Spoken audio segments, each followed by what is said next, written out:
नमस्कार, मैं धर्मेंद्र कुमार प्रगति क्लासेस के YouTube चैनल में सभी का बहुत बहुत स्वागत। बात करेंगे एसएससी जीडी 2023 प्रगति परीक्षा टेस्ट सीरीज वर्दी वाला टेस्ट सीरीज क्रमांक 5। तो इसमें काफी महत्वपूर्ण प्रश्न लिए गए हैं। पहला प्रश्न है गुप्त संवत कब और किसने प्रारंभ किया। ठीक है, तो गुप्त संवत जो चलाया था वो 319 और 320 में ईस्वी में चलाया गया। ठीक है, और ये चंद्रगुप्त प्रथम ने चलाया। चंद्रगुप्त प्रथम ने ये चलाया था। ठीक है, इसके अलावा शक संवत है।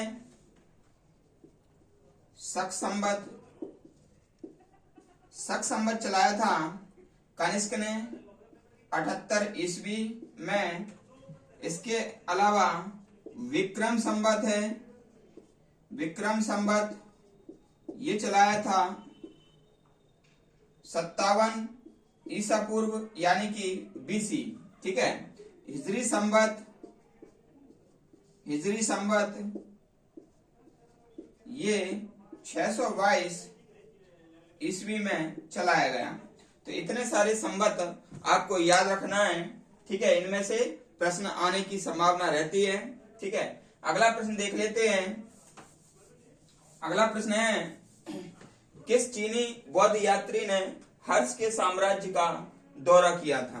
देखो, जब भारत में सम्राट हर्ष का शासन था उस समय एक चीनी यात्री हेनसोंग आया था। ठीक है, उस समय चीनी यात्री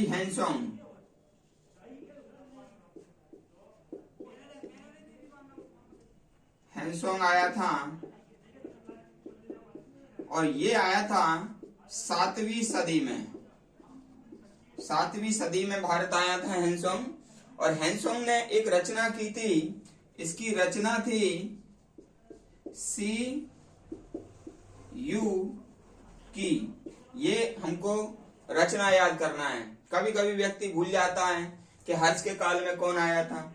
अरे भाई, इसमें भूलना कुछ नहीं है।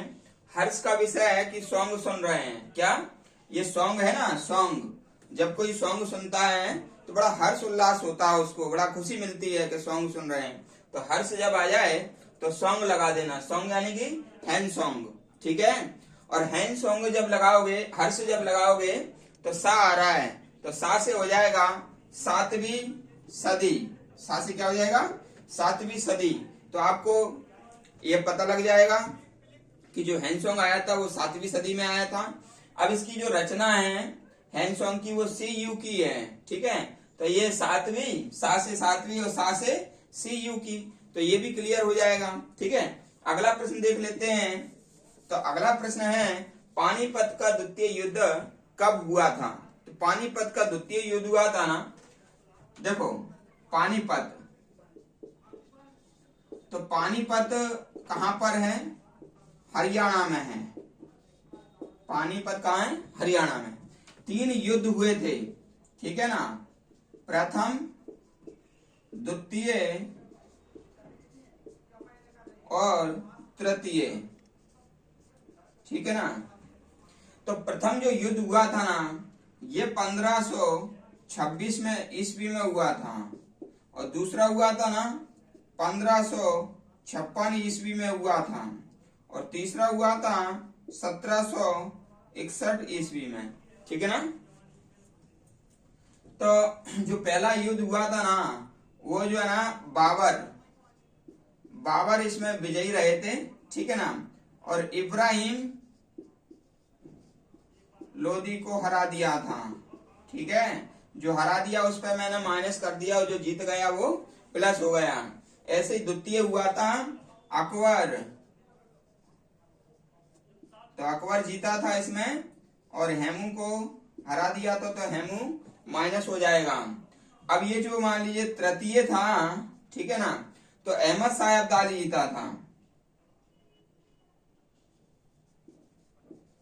अहमद शाह अब्दाली। ठीक है ना, सदाशिव राव भाऊ को हराया था। ठीक है, तो ये तीनों चीजें आप याद रख लेना। इनका डेट याद करना बहुत ज्यादा कठिन है, तो कठिन कुछ नहीं है। सबसे पहले तो 1526 याद कर लेना, ठीक है ना। और ये BI याद कर लेना, बाबर और इब्राहिम, ठीक है। 1556 में जब द्वितीय होगा तो उसमें AH याद कर लेना, क्या, AH, ठीक है। और तीसरे में AS याद कर लेना, अहमद शाह अब्दाली और सदाशिव भाव, ठीक है, आपको याद रहेगा। अब इसमें हमेशा ध्यान रखना, हिस्ट्री के अंदर आप कुछ भी युद्ध पढ़ते हैं ना, तो जो बाद में जो नाम आएगा उसको हारने वाला लिखो, बाद में कौन हारने वाला। तो आपको याद नहीं करना पड़ेगा कि कौन जीता और कौन हारा। भाई जो पहले नाम हम लिख रहे हैं वो जीतेगा, और जो बाद में लिख रहे हैं उसको हारने वाला अपन कहेंगे।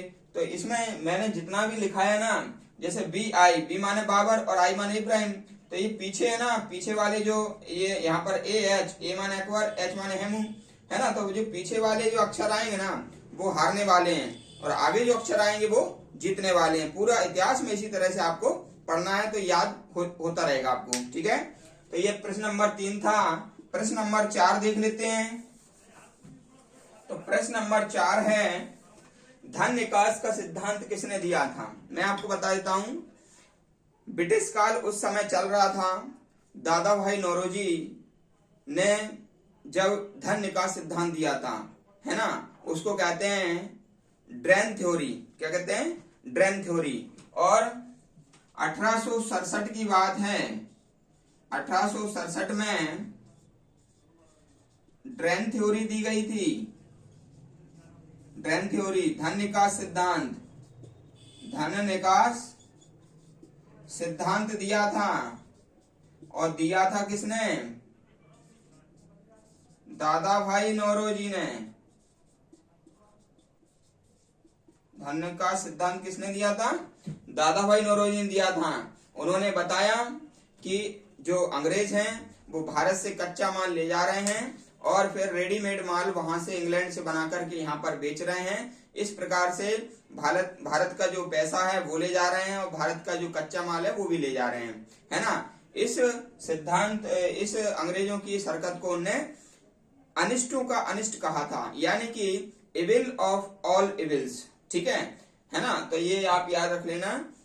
और ये जो दादा भाई नौरोजी हैं, इनको grand old man of India कहते हैं, यानी कि भारत का वयोवृद्ध पुरुष कहा जाता है। और ब्रिटिश संसद में पहुंचने वाले पहले भारतीय थे, ठीक है। इनकी एक किताब है, poverty and un British rule in India.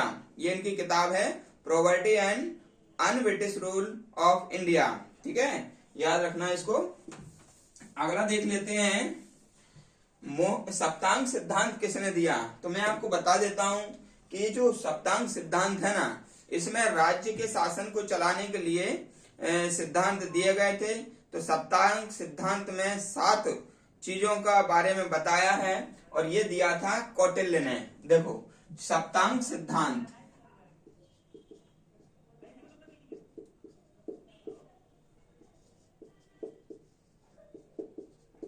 Kautilya किसने दिया, कौटिल्य ने, ठीक है।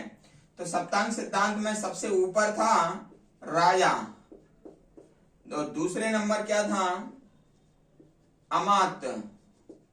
पहले नंबर राजा था और दूसरे नंबर अमात्य था, और तीसरे नंबर था जनपद, और चौथे नंबर था दुर्ग, 5वें नंबर था कोश, 6वें नंबर पर था दंड, और 7वें नंबर पर था मित्र। हमेशा ध्यान रखना, ये जो मैं आपको क्रम बता रहा हूं ना, इसी क्रम में प्रश्न आता है। अभी मध्य प्रदेश सेट एग्जाम हुआ था, उस सेट एग्जाम में ये वाला चीज पूछ लिया था कि चौथे नंबर पर क्या दिया है, ठीक है ना।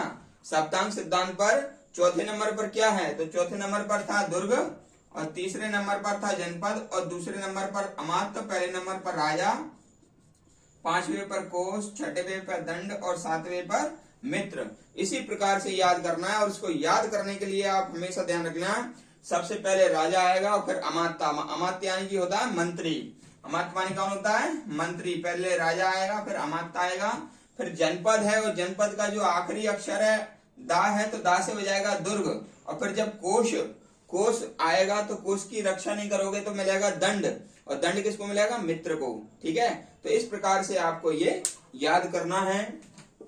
अगला प्रश्न देख लेते हैं। अगला प्रश्न है मोहनजोदड़ो की खोज किसने की थी? तो मैं आपको बता देता हूं कि जो मोहनजोदड़ो है, मोहनजोदड़ो की खोज उसने वो एक हड़प्पा है, हड़प्पा की खोज राखलदास बनर्जी ने, राखलदास बनर्जी, और ठीक है, और मोहनजोदड़ो की खोज मोहनजोदड़ो की तो राखलदास, और हड़प्पा की दयाराम।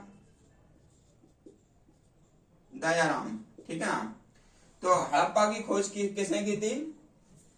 दयाराम साहनी ने, थोड़ा मिस्टेक हो गया था, दयाराम साहनी। ठीक है, हड़प्पा की खोज किसने की थी? दयाराम साहनी ने, और मोहनजोदड़ो की खोज किसने की थी? राखलदास बनर्जी ने। ठीक है, ये 1921 में खोज की गई, 1921 में खोज की गई, और ये 1922 में ईस्वी में खोज की गई। ठीक है, देखो क्या है, थोड़ा जब दो चीजें पढ़ते हैं ना तो थोड़ा सा दिक्कत हो जाता है, यानी कि कभी भूल जाते हैं, लेकिन भूलने के लिए मैं आपको बता देता हूं। कोई चीज हड़प रहे हैं, कोई चीज हड़प रहा है तो अपन क्या कहते हैं? दया करो, दया करो, हड़पो नहीं वो चीज। ठीक है ना, कोई चीज हड़प रहा है तो अपन क्या कहेंगे? दया करो। ठीक है, यहाँ पर मोहन सबको रखता है, मोहन सबको रखता है तो राखलदास बनर्जी। आपने देखा होगा गोवर्धन पर्वत ऐसे उठा लिया था जब बारिश हुई, तो वो मोहन था जिसने उठाया था, मोहन थे वो, और सभी को उस पर्वत के नीचे उन्होंने रख लिया था, गाय, इंसान। ठीक है, तो ये ट्रिक आप याद रख लेना, मोहन, राखलदास बनर्जी, हड़प्पा, दयाराम साहनी, और ये है 1921 और ये है 1922, और ये है रावी नदी के तट पर। ये किसके? रावी नदी के तट पर है, और ये सिंधु नदी के तट पर है। ठीक है, ये भी याद रख लेना। हरा, ये क्या याद रखोगे? हरा, हा से हड़प्पा, रा से रावी, और ये मौसी याद रख लेना, मोहनजोदड़ो, सिंधु, मौसी। और हमेशा ये भी याद रख लेना कि जो मोहनजोदड़ो है ये है पाकिस्तान के लरकाना प्रांत में। ठीक है, और ये है हड़प्पा है पाकिस्तान के मोंटगोमरी में। ठीक है ना, ये पाकिस्तान के मोंटगोमरी में है, ये पाकिस्तान के लरकाना प्रांत में है। ठीक है, ये जानकारी आप याद रख लेना, और विथ ट्रिक के साथ में याद रखना है ना, क्योंकि कंफ्यूज बहुत ज्यादा हो जाते हैं इसमें। अभी मेरे को हो गया था ना, है ना। स्थायी बंदोबस्त किसने प्रारंभ किया? स्थायी बंदोबस्त लॉर्ड कॉर्नवालिस ने। किसने? Lord Cornwallis.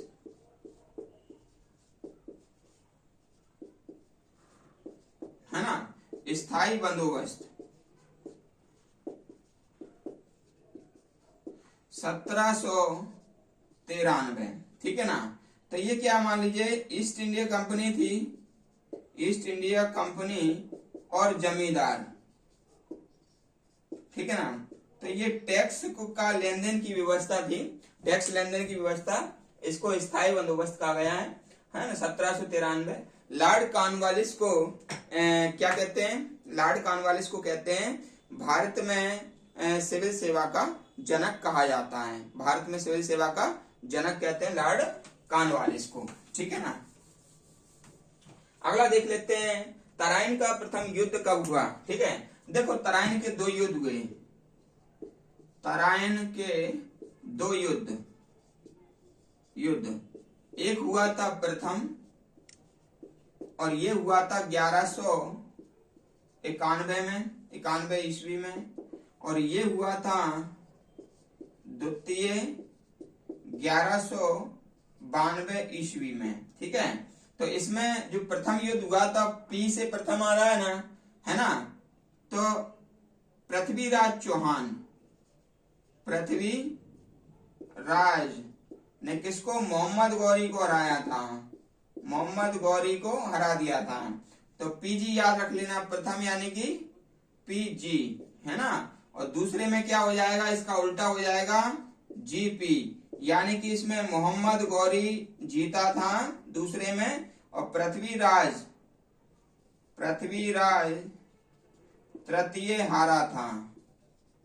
ठीक है, हमेशा ध्यान रखना, पृथ्वीराज, ये तराइन के 2 युद्ध हुए थे, प्रथम 1191 और दूसरा 1192। प्रथम यानी कि पी से पीजी आएगा, और फिर इसका उल्टा हो जाएगा जीपी, है ना। यानी कि पहले में पृथ्वीराज चौहान तृतीय जीता था, मोहम्मद गौरी हारा था, और दूसरे में मोहम्मद गौरी जीता और पृथ्वीराज चौहान हार गया था। ठीक है, अगला प्रश्न देख लेते हैं।